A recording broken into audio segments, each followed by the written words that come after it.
करिए, आप मंदिर मस्जिद पर बात मत करिए, आप हिंदू मुसलमान पर बात, आप फेरन पर बात मत करिए, आप फेरन पर बात मत करिए। हिंदुओं के कारण देश का बेड़ा गर्क हो चुका है, क्योंकि आप लोगों का स्टैंड ही कोई नहीं है। आप सिर्फ जम्मू कश्मीर में हिंदू मुसलमान नहीं, बिल्कुल होगा, बिल्कुल होगा। अगर कट्टरवादी सामने आएंगे तो हम उसके अगेंस्ट होंगे।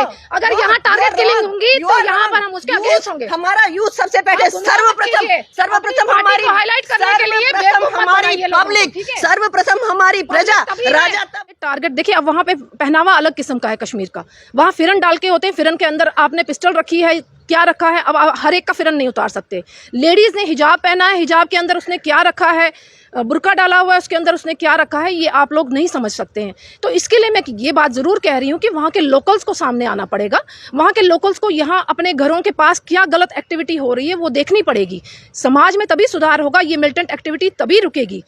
ये इसमें कोई शक नहीं कि सरकार का काम है सुरक्षा देना, मगर समाज का भी काम है एक दूसरे की मदद। ये कठपुतली है क्या जम्मू कश्मीर, जिसको आप नचाओगे? तो मतलब आप चाहते हैं कि भाई यहाँ पर टारगेट किलिंग हो, उस पर बात ना हो? आपकी राजनीतिक रोटियां सीखनी चाहिए। टारगेट किलिंग पर बात करती हूँ कि कश्मीरी माइग्रेंट्स के बच्चे क्यों मारे जाएंगे, मैं तो उसमें बात कर रही हूँ। सभी मारे जा रहे हैं, माइग्रेंट्स के नहीं है, हिंदू बच्चे भी मारे जा रहे हैं, बाहर के मजदूर भी मारे जा रहे हैं। आप इसको मत कहिए कश्मीरी माइग्रेंट्स को मारे जा रहे हैं। पहले कश्मीरी पंडितों को पलायन, ये क्यों वहाँ के लोकल से पूछिए। देखिए कश्मीर झंडा फहराने से कुछ नहीं होता लाल चौक में। लोकल से पूछिए कि वो चाहती क्या है। तो वो भी दम नहीं था, मेरे में दम था, मैंने झंडा फहराने से दम दिख गया, झंडा फहराने से दम दिख गया। 4 कदम आगे आ जाएंगी, उससे कुछ नहीं होगा। सुनीता अरोड़ा देखिए आप कि जहाँ है वहीं खड़ी है, आप 4 कदम आगे आ रही है। एक बात मेरी इंडिविजुअल हिम्मत तो क्यों नहीं किया? तो क्यों नहीं करते हैं? हम कानून तोड़कर नहीं चलते। किसका कानून तोड़ा? प्रोटोकॉल तोड़ा, मेरा हक है। संविधान, अगर कश्मीरी मुस्लिम्स का आपने कभी पता करने की कोशिश की है? कश्मीरी मुस्लिम कितने मरे? फिर तो वो बेवकूफी है ना। मुसलमान अगर मुसलमान को ही मार रहा है वहाँ पर, फिर वो तो अपनी कौम के ही सगे नहीं है ना भाई। जानकारी आपको भी पूरी नहीं है किस चीज की? मुस्लिम कितने मरे उसकी कोई खबर मैंने नहीं देखी। कश्मीरी पंडितों पे मूवी बन गई, आपने उसको सच मान लिया, लेकिन मुस्लिम कितने मरे इसकी आपको जानकारी? तो मुस्लिम की भी बनाते ना मूवी, हम उसको भी प्रमोट करते हैं अगर ऐसा कुछ हुआ है। देखिए, आपको किताबों में ये बताया गया है कि मुसलमान मरे हैं। मुसलमान वहाँ पर किसी की नहीं ऐसी डेथ हुई जैसे पंडितों के साथ हुई है। आंकड़े उठा दीजिए, सरकारी आंकड़े बताते हैं वहाँ पे। जो कश्मीरी पंडितों के साथ हुआ ना, मुस्लिम महिलाओं के साथ बलात्कार नहीं हुआ, वहाँ पंडितियानियों के साथ बलात्कार हुआ है। ठीक है, इसके प्रूफ हमारे सामने है। किस तरीके से आरे से काटा गया एक कश्मीरी पंडित महिला को, उसके प्रूफ हमारे सामने है। किस मुस्लिम महिला को वहां पर मारा गया और उसके बाद माइग्रेंट होकर वो जम्मू में आई। मुझे एक कहानी बता दीजिए ना, मैं आपको 100 कहानियां कश्मीरी पंडितों की बताऊंगी। आप देख रहे हैं न्यूज़ सैर इंडिया और मैं हूं अरफाज अहमद एंग। आज की खास मुलाकात में हमारे साथ 2 मेहमान मौजूद हैं। मेरे दाईं तरफ मौजूद हैं रजनी सेठी जी, spokes person Bharatiya Janata party. मेरी बाईं तरफ मौजूद हैं DPAP सीनियर नेता सुनीता अरोड़ा जी। सबसे पहले रजनी जी से बात करेंगे। रजनी जी, 9 साल बेमिसाल, क्या ऐसा 9 सालों में किया है बेमिसाल आपने, जनता फिर से आप पे विश्वास करे? पिछले 2014 से लेकर 2023 तक 9 साल लगातार मोदी जी लोगों के बीच हैं। लोगों के काम हो रहे हैं, देश का नाम इंटरनेशनल लेवल पर हो रहा है। मैं अपने जम्मू कश्मीर की बात करूं, जम्मू कश्मीर में भी इतने फैसले किए गए जो आज तक कभी किसी सरकार ने नहीं किए। 2019 में किस तरीके से 370 का खात्मा किया गया, 35A को ख़त्म किया गया। राष्ट्रवाद की भावना जो कश्मीर में कहीं ना कहीं ख़त्म हो रही थी, उसको दोबारा जोड़ने का काम अगर किया हमारे प्रधानमंत्री मोदी जी ने किया। मैं बात करूं डेवलपमेंट की, तो डेवलपमेंट के इतने इश्यूज़ हैं। IIM, IIT, एम्स, सड़कों का चौड़ीकरण, रेलवे ट्रैक्स का बनाना, कहीं ना कहीं लोगों को हर सहूलियत मुहैया हो उसके लिए काम किया गया। जम्मू कश्मीर भारत का अभिन्न अंग है। वो लगातार हम लोग जब हमारी सरकार नहीं थी तब भी बोल रहे थे, और जब सरकार बनी उसको हमने अमली जामा पहनाया कि जम्मू कश्मीर को भारत से अलग नहीं किया जा सकता। जो षड्यंत्र यहाँ कहीं ना कहीं पाकिस्तान रच रहा था इतने सालों से, उनके मुंह पर भी तमाचा मारा है भाजपा की सरकार ने। और जो यहाँ की रीजनल पार्टीज़ थी, जो यहाँ हिंदू मुसलमान कर रही थी इतने सालों से, वोट बैंक की पॉलिटिक्स को लेकर 9 साल में हम लोगों ने वो करके दिखाया। 9 साल मैं गिनती में नहीं बता सकती कि क्या क्या काम हुए हैं, मगर 9 साल हमारे जम्मू कश्मीर का सर गर्व से ऊंचा हुआ है। हमें महसूस हो रहा है कि हम यहाँ महफूज हैं। कहीं ना कहीं लोगों को लगने लगा था कि पाकिस्तान ने अगर कश्मीर से पंडितों का विस्थापन किया था, कहीं ऐसा समय तो नहीं आएगा कि यहाँ से डोगरों का विस्थापन हो जाए जम्मू से। तो ये हमें अपने में सिक्योरिटी और कॉन्फिडेंस आना ज़रूर महसूस हुआ मोदी जी के आने के बाद कि 9 साल में मोदी जी ने वो कर दिखाया जो किसी प्रधानमंत्री ने नहीं किया। जी सुनीता जी, 9 साल बेमिसाल भारतीय जनता पार्टी जो है अपनी उपलब्धियां जो है वो गिनवा रही है, कितना सहमत हैं आप रजनी सेठी जी की इस बात से? देखिए, मैं आपको ये कहना चाहूँगी इसमें कि जिस तरह से रजनी सेठी जी ने ये कहा कि यहाँ उपलब्धियाँ जो है भाजपा सरकार की वो काफ़ी सारी हैं, लेकिन मैं भाजपा सरकार से ये पूछना चाहूँगी कि जो मेमोरेंडम था पहले, जो मतलब मैनिफेस्टो उन्होंने बनाया था, जो मैनिफेस्टो में उन्होंने दिया था, उसमें ये था कि हमारे यूथ का मसला, हमारे जम्मू कश्मीर में जो माइग्रेंट हुए हैं, जो अपने ही मतलब कि स्टेट में विस्थापन का दश झेल रहे हैं, जो इन्होंने कहा अभी कि माइग्रेंट हुए लोगों की बात कर रहे हैं। मैं कश्मीरी पंडित जो अपने स्टेट में माइग्रेंट जो अपना विस्थापन का दश झेल रहे हैं, मैं पूछना चाहती हूँ कि उसमें कहाँ तक डेवलपमेंट हुआ? क्या हमारे जो यहाँ जो इस वक्त विस्थापित लोग हैं, क्या उनके साथ कहीं ना कहीं मतलब इंसाफ हुआ है? क्या हमारे जम्मू कश्मीर के यूथ के साथ इंसाफ हुआ है? आप नौकरियों की बात कर रहे हैं, क्या उन्हें वो नौकरियाँ मिल पाई हैं? क्या हमारा यूथ जो है वो सिक्योर हैंड्स में है या नहीं है? आप मुझे बताइए कि इस वक्त जम्मू कश्मीर, अगर ड्रग्स की बात करें तो नंबर 1 पे हमारा जम्मू कश्मीर है, जो बच्चे यहाँ पे ड्रग्स ले रहे हैं। और मैं ये कहना चाहती हूँ कि उपलब्धि तो तब होती, पाकिस्तान के साथ रिश्तों की इन्होंने बात करी, मैं तो तब ये कहती कि सील बंद है, जैम पैक है। मैं पत्रकारिता कर चुकी हूँ, आज मैं DPAP के स्पोक्स पर्सन हूँ, लेकिन जैम पैक है हमारी मतलब LOCs, हमारे इंटरनेशनल बॉर्डर्स। ड्रग्स आते कहाँ से हैं? हमारा जम्मू कश्मीर का यूथ जो है वो मतलब बुराइयों की ओर क्यों चला गया, जबकि जम्मू कश्मीर का यूथ पूरे वर्ल्ड में माना जाता है कि टैलेंटेड यूथ है। तो उपलब्धि तो तब होती जब हमारे यूथ को यहाँ अपॉर्चुनिटीज़ मिलती, उपलब्धि तो तब होती जब हमारा विस्थापित कश्मीरी पंडित अपने घर में उनकी वापसी जो है बाइज़्ज़त होती है, जो कि भाजपा सरकार ने जब वो 2014 में जब उनकी सरकार बनी थी, उन्होंने कहा था कि हम कश्मीरी पंडित को बाइज़्ज़त उनके घर लेके जाएंगे। लेकिन क्या हुआ? Target killings.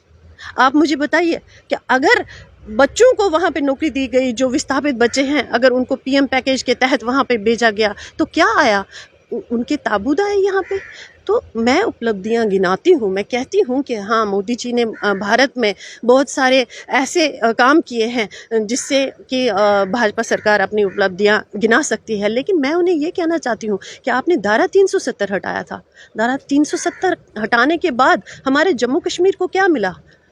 मुझे एक बात बताइए आप कि क्या मिला जम्मू कश्मीर को? क्या मिला जम्मू कश्मीर के यूथ को? क्या मिला कश्मीरी पंडित विस्थापित को?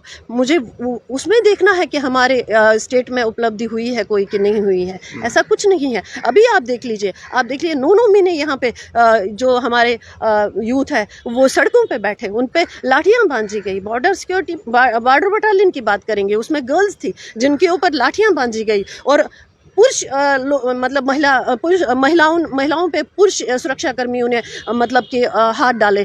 क्या इसको उपलब्धि गिनाएंगे आप? मैं ये कहती हूँ कि ठीक है, आप कहते हैं कि हमने यहाँ पे मतलब कि डेवलपमेंट किया है, सड़कें बनाने से क्या यूथ का भला होगा? सड़कें आप बनाएं, उन पे चलने वाले यूथ को तो पहले सशक्त कर लीजिए। आपने उनको सशक्त किया है? नहीं। आपका ये वादा था कि मुझे आज भी याद है कि मोदी जी जब यहाँ पे ये रियाल में बनी हुई है वो यूनिवर्सिटी, जब उनका वहाँ पे मतलब कि एक जलसी हुई थी, एक जलसा हुआ था, एक रैली हुई थी, और रैली में उन्होंने अपने भाषण में कहा था कि मैं जम्मू कश्मीर की जो तस्वीर बदल दूंगा। मुझे तो तकदीर बदलती हुई दिखाई दे रही है अपने यूथ की। हमारा यूथ तो सड़कों पर आ रहा है हमारे। हाँ बिल्कुल, आप मतलब मैं आपको ये कहना चाहूँगी कि मैं सिर्फ ये कहना चाहती हूँ कि हमारे यूथ के लिए क्या किया भाजपा सरकार ने। रजनी मैम, 5 अगस्त 2019 के बाद क्या डेवलपमेंट हुई जम्मू कश्मीर की? मतलब टारगेट किलिंग्स में जो लोग शहीद हो रहे हैं, क्या कारण है? देखिए, पहले मैं सुनीता जी का जवाब दे दूं। ये शायद DPAP आज़ाद जी ने जो नई पार्टी बनाई है उसकी स्पोक्स पर्सन है। सबसे पहले इनको सवाल अपने नेता से करना चाहिए। जो कांग्रेस में इतने साल रहे, उन्होंने जम्मू कश्मीर की दशा ऐसी क्यों की? कांग्रेस यहाँ लगातार सरकार में रही है, पंडितों का विस्थापन उनके दौर में हुआ है, उस समय उन्होंने आवाज़ क्यों नहीं उठाई? आज ये भाजपा पे कटाक्ष कर रहे हैं कि भाजपा ने कुछ नहीं किया। मुझे लगता है कि भाजपा ने ही करना है, जो पंडितों का मसला हल होगा वो भाजपा के शासन में होगा। ये बात कर रही हैं युवाओं की। युवा इनके काल में बैकडोर एंट्रीज होती थी, आज वो बेचारे सड़क पर खज्जल हैं। उनके लिए कोई पूछगिछ नहीं है, क्योंकि उनको कहीं ना कहीं किस तरीके सिफारिशी लगाए जाते थे, उनको 500 और 1000 के सैलरीज पे उनको लगाया जाता था। ये सवाल सबसे पहले इनको अपने नेता से करने चाहिए, भाजपा बाद में आती है। रही बात 370 के ख़त्म होने के बाद कि यहाँ पर क्या क्या चीज़ें हुई हैं, मुझे जहाँ तक लगता है कि सबसे पहले हमारा जम्मू कश्मीर बचेगा तो सारी चीज़ें पॉसिबल हैं। जो जम्मू कश्मीर की दशा थी, ये आप भी जानते हैं कि किस दशा में जा रहा था, किस तरीके से हिंदू मुसलमान आपस में लड़ रहे थे। कुछ कट्टरवादी मुसलमानों द्वारा हर दिन आह्वान हो रहा था कि भाई पंडित यहाँ से निकल जाए, और जम्मू में भी ऐसा माहौल बनाने की कोशिश की जा रही थी। बठिंडी की देखें, सिद्रा की देखें, तो यहाँ पर ऐसा माहौल बनाने की कोशिश की जा रही थी। राष्ट्रवाद की भावना कश्मीर में भी लोगों में भरी हुई है, मगर वो दिखाई नहीं दे रही थी, मीडिया उसको कवर नहीं कर रहा था। जो 1-8% पत्थरबाज थे उनको हाईलाइट किया जा रहा था। ये स्कूली जो इमारतें थी वहाँ पर भारत का झंडा लगाने को नहीं दे रहे थे, वहाँ ISIS के झंडे फहराए जा रहे थे। इनके शासनकाल में, कांग्रेस के शासनकाल में ये सब हुआ है। कांग्रेस ने आज तक तमाशा देखा जम्मू कश्मीर का। अफसोस इस चीज़ का होता है कि इसको राजनीतिक मुद्दा बना दिया इन लोगों ने। आज तक इसका सोल्यूशन किसी ने नहीं किया। 5 अगस्त 2019 के बाद बदलाव क्या आया? जी, मैं वही बता रही हूँ आपको। 5 अगस्त 2019 के बाद राष्ट्रवाद की भावना जम्मू कश्मीर के लोगों में जागी है। जो किलिंग तो हो रही है ना, टारगेट किलिंग, उन्होंने अपना स्ट्रेटेजी चेंज कर दी है मिलिटेंट्स ने। वो पहले फिदाइन अटैक करते थे, आर्मी के कैंप्स पे अटैक करते थे, अब उन्होंने देखा कि किस तरीके से सख्ती हो रही है। अब टारगेट किलिंग में वहाँ के समाज की भी इन्वॉल्वमेंट है। अरफात जी, इसको समझना पड़ेगा। मैं बार बार अपने इंटरव्यूज़ में ये कह रही हूँ कि जब तक मिलिटेंट को सपोर्ट नहीं होगी, उसको लोकल शेल्टर नहीं मिलेगा, तब तक वो अपने करतूत को अंजाम नहीं दे पाएगा। ये शेल्टर उनको वहाँ के लोकल से मिल रही है, चाहे पैसों के ज़रिए मिल रही है, चाहे उनके पाकिस्तान के वो फेवरेबल हैं। मैं वही बात गिन रही हूँ कि 1-2% ऐसे लोग हैं जो कहीं ना कहीं पाकिस्तान परस्त हैं, जो कहीं ना कहीं कट्टरवादी हैं, मुस्लिम कम्युनिटी के। जी बिल्कुल, मुस्लिम कम्युनिटी के कट्टरवादी हैं, जो जम्मू कश्मीर में शांति नहीं चाहते। इसमें रीजनल पार्टीज को भी आप इन्वॉल्व कर लीजिए, क्योंकि वो अपने वोट बैंक पॉलिटिक्स के लिए यहाँ के लोगों का खून बहा सकते हैं। 87 से आप लोगों ने देखा किस तरीके से इलेक्शन में जो उन्होंने प्रोसेस किया, कैसे रिगिंग हुई, तो वो सारा प्रोसेस वहाँ से शुरू हुआ है। इसकी जड़ पर जाना पड़ेगा। इसको यहाँ पर भाषणबाजी करके हम लोग इसके हल नहीं निकाल सकते। टारगेट किलिंग सरकार भारतीय जनता पार्टी की है। 2014 से लगातार भारतीय जनता पार्टी सेंटर में भी है, JNK में भी है। तो क्या कारण है, ये मिलिटेंट्स अगर यक्का दुक्का रह चुके हैं तो ये जिम्मेवारी किसकी है? क्यों आम शहरियों को जो है निशाना बनने दिया जा रहा है? देखिए, जिम्मेवारी आप कहें कि सरकार की ही है, ऐसा पॉसिबल नहीं है। जिम्मेवारी आपकी भी है, मेरी भी है, सुनीता जी की भी है, सभी आम पब्लिक की है। ये एक सामाजिक इशू। जिम्मेवारी किसकी है? जिम्मेवारी बिल्कुल सरकार की होती है, मगर अरफाजी इस चीज़ को समझिए कि मिलिटेंट वहाँ से टारगेट, देखिए अब वहाँ पे पहनावा अलग किस्म का है कश्मीर का। वहाँ फिरन डाल के होते हैं, फिरन के अंदर आपने पिस्टल रखी है, क्या रखा है, अब हर एक का फिरन नहीं उतार सकते। लेडीज़ ने हिजाब पहना है, हिजाब के अंदर उसने क्या रखा है, बुर्का डाला हुआ है, उसके अंदर उसने क्या रखा है, ये आप लोग नहीं समझ सकते हैं। तो इसके लिए मैं ये बात ज़रूर कह रही हूँ कि वहाँ के लोकल्स को सामने आना पड़ेगा। वहाँ के लोकल्स को यहाँ अपने घरों के पास क्या गलत एक्टिविटी हो रही है वो देखनी पड़ेगी। समाज में तभी सुधार होगा, ये मिलिटेंट एक्टिविटी तभी रुकेगी। ये इसमें कोई शक नहीं कि सरकार का काम है सुरक्षा देना, मगर समाज का भी काम है एक दूसरे की मदद करना, सरकार को इतला करवाना कि अगर कुछ गलत हो रहा है। ये हमारे समाज का दायित्व बनता है। ड्रग्स क्यों बढ़ रहे हैं? ड्रग्स क्यों बढ़ रहे हैं? पाकिस्तान ने देखा कि यहाँ पर मिलिटेंसी को वो सरेआम अंजाम नहीं दे पा रहा। पाकिस्तान ने चाहा कि यहाँ के यूथ गुमराह हो जाए, यहाँ का यूथ नशेड़ी बन जाए, यहाँ का यूथ तबाह हो जाए, क्योंकि जम्मू कश्मीर तो वो तबाह करना ही चाहता था। आता कहाँ से है? आता तो पाकिस्तान से ही होगा, बॉर्डर क्रॉस करके आता होगा। कहने का मतलब मेरा ये है, कहाँ पे आ रहा है? के सगे नहीं, कहाँ पे आ रहे हैं? अब मेरे को पूरी इन्फॉर्मेशन नहीं है कहाँ पर आ रहा है, किसको मिल रहा है। हाँ, बिल्कुल यहाँ का यूथ, बिल्कुल यहाँ का यूथ उसको कंज्यूम कर रहा है, बिल्कुल कर रहा है, और कश्मीर का सबसे ज्यादा कर रहा है। कश्मीर का यूथ कंज्यूम इसलिए कर रहा है क्योंकि कहीं ना कहीं वो फ्रस्ट्रेटेड है और उनको लगता है कि ये ड्रग्स लेने से ही सारे मसले हल होंगे। तो इस पर भी शिकंजा कसने की जरूरत है सरकार को। अब आप कहेंगे कि समाज को इसको ठीक करना पड़ेगा, मगर सरकार का भी दायित्व बनता है कि ये ड्रग्स आ कहाँ से रहा है, ड्रग्स डिस्ट्रीब्यूट। देखिए, सरकार इस समय LG शासन है जम्मू कश्मीर में। आप इसको नहीं, LG सबका है, एलजी हमारा नहीं है। इसको एलजी पीएम भी सबके हैं, वैसे तो पीएम भी सबके हैं, लेकिन भारतीय जनता पार्टी से ताल्लुक रखते नहीं। तो वो जीत के आए हैं ना जी, एलजी साहब जीत के नहीं आए, वो नॉमिनेटेड हार के आए हैं, वो जीत के नहीं आए, वो नॉमिनेटेड हार के आए हैं। मुझे उससे कोई लेना देना नहीं, वो हमारी जम्मू कश्मीर के एलजी हैं, मेरा फोकस उस पे है। एलजी साहब का किसने उनको, वो केंद्र सरकार का काम है। किसकी है? हर स्टेट में, हर यूटी में एलजी बनाकर भेजा जाता है, और एलजी का काम है, वो कांग्रेस से भी मिलता है, वो अलग पार्टियों से भी मिलता है, वो सिर्फ बीजेपी के कार्यकर्ताओं से नहीं मिलता। और जो लोकल इश्यूज हैं, एलजी एडमिनिस्ट्रेशन उसको कैसे हैंडल करती है, ये एक इशू इस टाइम है। ड्रग्स का अभी भी डांगरी के लोग जो है ना सड़कों पे हैं, प्रोटेस्ट कर रहे हैं, मांग कर रहे हैं कि उन हत्यारों को पकड़ा जाए, उसके पीछे जो कहानी थी उसको सामने लाया जाए, लेकिन वो अभी तक आप कर नहीं पाए।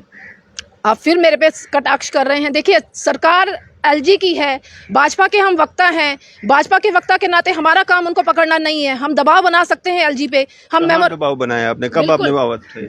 देखिए, आप समझेंगे कि प्रोटेस्ट हम सड़कों पर करेंगे, वो पॉसिबल नहीं होता। जब एलजी यहाँ पर हम मेमोरेंडम देके जा सकते हैं, हमारे यहाँ कमेटी बनाई गई है अलग अलग इश्यूज को लेकर। अभी करंट इश्यूज को लेकर 2 दिन पहले कुछ और कमेटी बनाई थी अध्यक्ष जी ने, तो वो सब इश्यूज तो डेली वेजरों के लिए भी बनाई थी, अभी तक उसका भी कुछ नहीं हुआ। आप क्या चाहते हैं, मतलब डेली वेजर को अनाउंस कर दें कि भाई रेगुलराइज कर दिया गया है और उनको फिर सैलरी के लिए तड़पना पड़े?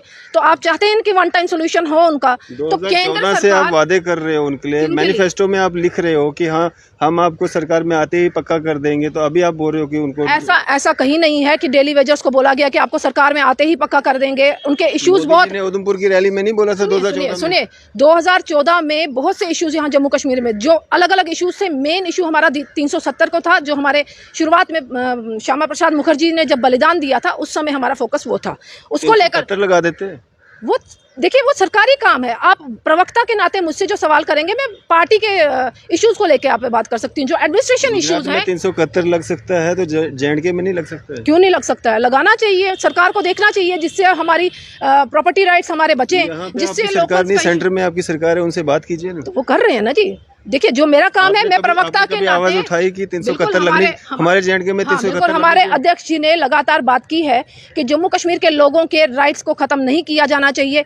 जो हकूक सभी को है, वो जम्मू कश्मीर के लोगों को भी मिलना चाहिए। अध्यक्ष जी ने लगातार बात की है। सुनीता जी, क्या कहना चाहेंगे जिस तरह से यहाँ पे बात कर रही हैं कि हाँ 371 के लिए या बाकी चीजें हो रही हैं? पहले तो मैं बहन रजनी जी को दुरुस्त करना चाहूँगी। इन्होंने ये कहा है कि कांग्रेस की सरकार के टाइम पे विस्थापन हुआ है। इन्हें ये बता दूं मैं कि उस वक़्त सरकार भाजपा की थी, वीपी सिंह जी थे उस वक़्त सेंटर में, उस वक़्त कांग्रेस की सरकार नहीं थी। दूसरी बात इनको ये दुरुस्त करना चाहूँगी कि पार्टी जो है इस वक्त, इन्होंने कहा कि अपने नेता से पूछना चाहिए। हमारे जो नेता है गुलाम नबी आज़ाद साहब, वर्ल्ड फेमस नेता है वो, उनकी एक अपनी छवि है पूरे हिंदुस्तान में नहीं बल्कि पूरे वर्ल्ड में। मैं आपको इन्हें ये कहना चाहूँगी कि उन्होंने जो पार्टी बनाई है वो उन्होंने अपने बिहाव पे बनाई है, किसी के बिहाव पे नहीं। जो मैं उनसे या जो कोई उनसे ये सवाल करेगा कि भाई आपने क्या किया, जिस वक्त आज़ाद साहब, इन्होंने अभी एम्स की बात की, इन्होंने मतलब कि कॉलेजेस की बात की, इन्होंने स्कूल्स की बात की, इन्हें ये पूछिए वो किसकी देन है? यहाँ एम्स किसने दिए? वो गुलाम नबी आज़ाद साहब ने दिए।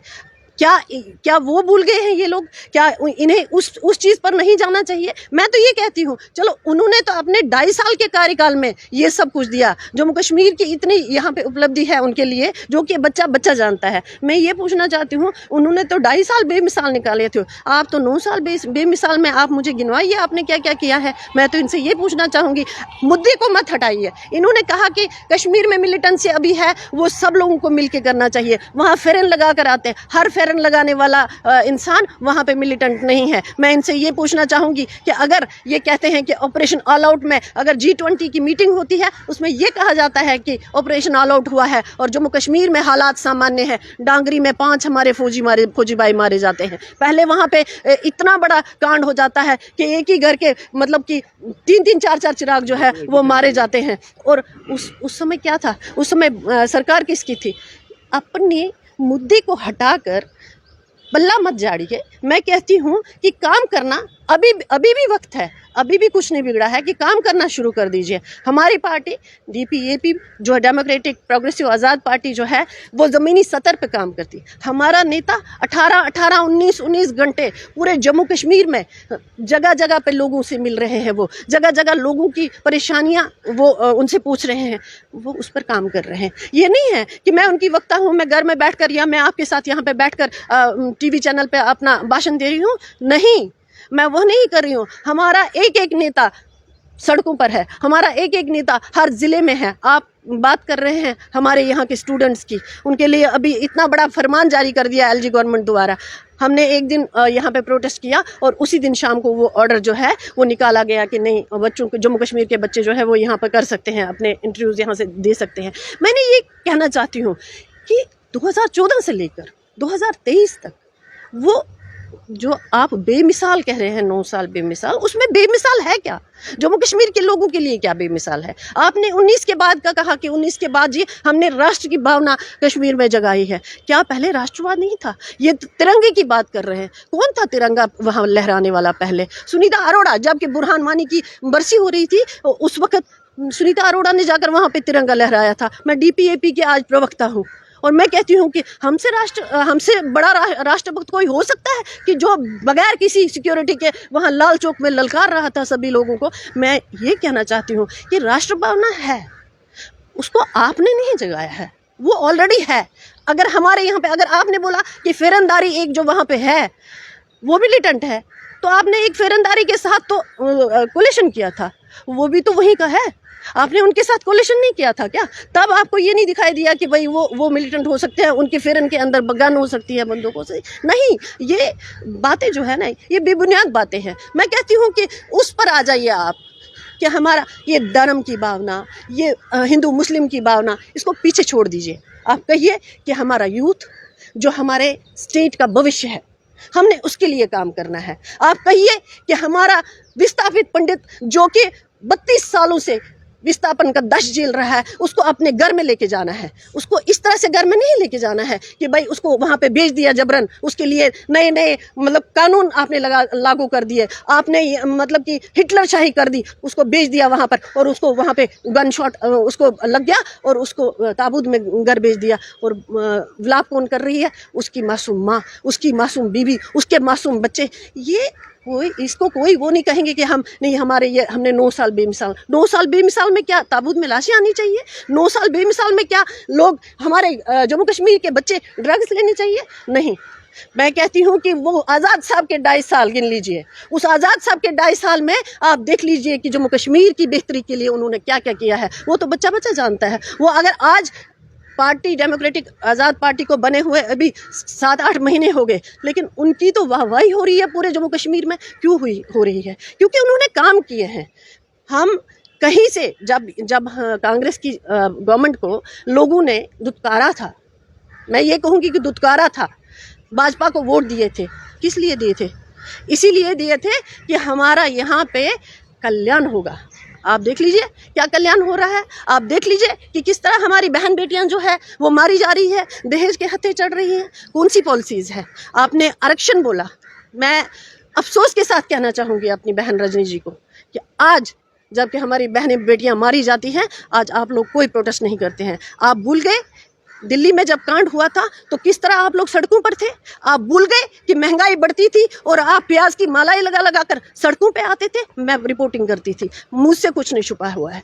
मैं ये कहना चाहूँगी कि आज भी महिला के लिए आप सशक्त होकर सामने आ जाइए। आज भी महिला के लिए आप लड़िए। आज भी महिला के लिए आप सामने आइए कि नहीं, ये वही बहन है जो 2014 से पहले थी, आज भी वही है। ठीक है, इस तरह के काम करिए। मैं बोलूँगी हमारी पार्टी जो है, हम इस वक्त पूरी, हालांकि हमारी पार्टी सत्ता में नहीं है, यहाँ सही कहा इन्होंने कि यहाँ गवर्नर राज है, यहाँ पे इस वक्त LG गवर्नमेंट है, हमारे LG साहब कर रहे हैं, लेकिन उनको ऑर्डर्स कहाँ से आते हैं? आप मुझे बताइए। ऑर्डर्स हम तो नहीं दे रहे हैं, DPAP पार्टी के चेयरमैन तो नहीं दे रहे हैं, उनको ऑर्डर्स जो आ रहे हैं वो केंद्र सरकार से आ रहे हैं। तो हमारे यहाँ के जितने भी चुने हुए नेता है, 25 नेता हमने चुन के दिए थे यहाँ कि ये हमारे यहाँ को जम्मू कश्मीर को रिप्रेजेंट करेंगे। हमारे मसले जो हैं वो केंद्र सरकार में जाकर बोलेंगे और यहाँ के मसले हल हो जाएंगे। क्या हुआ? कि कैमरों से छुप के जाना, बात न करना, मीडिया को सही तरह से जवाब न देना, मैं वो नहीं कहती हूँ। आज हम यहाँ पे बैठे हुए हैं, DPAP की मैं प्रवक्ता हूँ, मैं कहती हूँ कि कल अगर हमारी पार्टी से कोई चूक हो जाती है, हम मुँह नहीं छुपाएंगे, हम सामना करेंगे। हमारे जो चेयरमैन हैं पार्टी के, आप मुझे बताइए, वो डायरेक्ट बात करते हैं होम मिनिस्टर से। अगर जम्मू कश्मीर की कोई भी बात होती है, अभी आप बात कर रहे हैं जब यहाँ पे इन्होंने ये एनकरेजमेंट ड्राइव जो चलाई थी, आज़ाद साहब ने डायरेक्ट बात की होम मिनिस्ट्री में कि जम्मू कश्मीर में हो क्या रहा है, गरीब लोगों को इस तरह से आप तंग क्यों कर रहे हैं। थोड़ी देर के लिए वो शांत हुआ। अब टैक्स की बात करिए आप बोलते हैं कि प्रॉपर्टी टैक्स नहीं। जिनके घर में चूल्हा नहीं जल रहा है, जिन गरीब लोगों के घर में चूल्हा नहीं जल रहा है, वो कहाँ से टैक्स देंगे मेरे भाई? मुझे बताइए आप, क्यों गरीब लोगों के लिए तानाशाही हो रही है? रोज़ नए नए यहाँ पे फरमान जारी हो रहे हैं और जम्मू कश्मीर के लोगों की हालत जो है वो दयनीय की जा रही है। कुछ जवाब ले लेते हैं मैम से। रजनी मैम, क्या आपके इतने सारे सवाल इकट्ठे हो गए आपके लिए? इन्होंने सवाल नहीं खड़े किए, इन्होंने क्लियरिटी की अपनी, इन्होंने अपने नेता की सफाई दी है। मुझे लगता है कि पहले इनको देखना चाहिए कि इनके नेता ने कांग्रेस क्यों छोड़ी। पहली बात, कांग्रेस छोड़ने के पीछे क्या रीज़न रहा? इतने साल उन्होंने मलाइयाँ खाई उस कांग्रेस की, और आज उनको छोड़ने की क्या नौबत आई, ये भी देखने की ज़रूरत है। और आपको लगता है कि मुझे नहीं दिखे ये सड़कों पर, किसी भी इशू को लेकर ये सड़क पर नहीं दिखे। ये कह रहे हैं हम सड़कों पर हैं। अगर अपोजिशन सड़क पर होती तो ऐसा कोई मुद्दा नहीं था जो सॉल्व नहीं होता। भाजपा जब अपोजिशन में थी वो सड़कों पर होती थी, जेलों का उन्होंने मुंह देखा हुआ है। यहाँ पर जो करंट इश्यूज होते थे उसको लेकर भाजपा सड़कों पर रहती थी। आप 4 बंदे भी बता दीजिए जो DPAP के सड़क पर दिखे हों, या CUET के इश्यूज़ को हमारे MP जुगल जी ने लेटर भेजी। अब ये यहाँ पर झूठ बोले मीडिया के सामने, मैं उसमें क्लियरिटी नहीं कर सकती, मगर मेरे पास विद प्रूफ लेटर है जुगल जी की, जो उन्होंने सेंटर में भेजी कि यहाँ CUET का मसला है तो वो उसको सॉल्व कीजिए। उस मसले को इन्होंने शायद अब मेरिट पर कर दिया है। ये LG एडमिनिस्ट्रेशन अपने लेवल पे काम करता है, भाजपा का काम है जो बीच में कमियां होंगी वो उन तक पहुंचानी, उन तक आवाज़ करनी। हमारे अध्यक्ष जी लगातार कमेटीज़ बनाते हैं जो हमें लगता है कि ये इशू सॉल्व होने चाहिए। जो इन्होंने बात की कि यहाँ के युवाओं के लिए ये चिंतित हैं, अगर वो चिंतित होते इनके नेता, तो मुझे लगता है वो कांग्रेस में रहकर इनके मसलों को हल करते। वो अपनी नई पार्टी बनाकर यहाँ पर कोई सोल्यूशन नहीं लाते। और नई पार्टी को खड़ा होने में आप सोचें कि 1 साल में नई पार्टी खड़ी होगी, तो वो पॉसिबल नहीं है। लोग एक्सेप्ट नहीं करते, चाहे जितना मर्जी कद हो किसी नेता का। उनकी करतूतें, क्योंकि कांग्रेस पे लाछन लग चुका है भ्रष्टाचार का, कांग्रेस पे लाछन लग चुका है देश को बेचने का। उस पार्टी में वो काम कर चुके हैं और आज वो अपने आप को साफ सुथरा निकल कर बाहर आ गए हैं और कह रहे हैं कि मेरा उस पार्टी से कोई वास्ता नहीं जहां मलाइयां वो खा बैठे, जहां पर वो पार्लियामेंट में जा चुके हैं। और आज वो उनकी प्रवक्ता यहां पर बोल रही हैं कि हमारे नेता ने बहुत काम किए हैं 2.5 साल में। मुझे काम बता दीजिए, हमने तो 9 साल के काम गिनवाए हैं, अलग अलग काम बताए हैं कि मोदी जी ने क्या क्या काम किए। इंटरनेशनल लेवल पर इस समय बाहर के प्रेसिडेंट, बाहर के प्राइम मिनिस्टर हमारे प्राइम मिनिस्टर को बॉस बोलते हैं। कुछ क्वालिटी तो होगी ना प्रधानमंत्री में। हम गर्व महसूस क्यों कर रहे हैं? हमारा हिंदू समाज गर्व महसूस क्यों कर रहा है? कहीं ना कहीं इन्होंने बात की कि हिंदू मुसलमान ना करें। अगर हिंदू मुसलमान ना करें तो जम्मू कश्मीर को कहां पहुंचाना है आप लोगों ने? मुझे इतना बता दीजिए। अगर कट्टरवादियों के खिलाफ आप आवाज नहीं उठाएंगे तो आज की डेट में जम्मू से आप बाहर हैं। इसके लिए हमें आवाज उठानी पड़ेगी। हम मुसलमानों के अगेंस्ट नहीं हैं, हम उन मुसलमानों के अगेंस्ट हैं जिन्होंने यहाँ कट्टरवाद फैलाया, जिन्होंने जम्मू कश्मीर में सिर्फ अपनी वोट बैंक की राजनीति की है। कोलेशन की बात इन्होंने महबूबा जी की देखिए, के साथ तो क्या कट्टरवाद फैलाने आप अपने समय पे बात कीजिएगा ना, मैं जवाब दे दूं, आपके पॉइंट्स को क्लियर कर दूं, ठीक है? भूल जाएंगे तो नहीं बोलती मैं, सारे पॉइंट्स याद हैं। तो महबूबा जी की इन्होंने बात की। देखिए, हम 25 सीटें जीत कर आए थे। जम्मू की इच्छा थी कि भाजपा यहाँ पर सरकार बनाए। जम्मू के लोग चाहते थे कि यहाँ पर जो हमारी इच्छाएं हैं वो भाजपा के द्वारा ही पूरी होंगी। महबूबा जी ने हमारे साथ कोalition की, स्मूथ चल रहा था।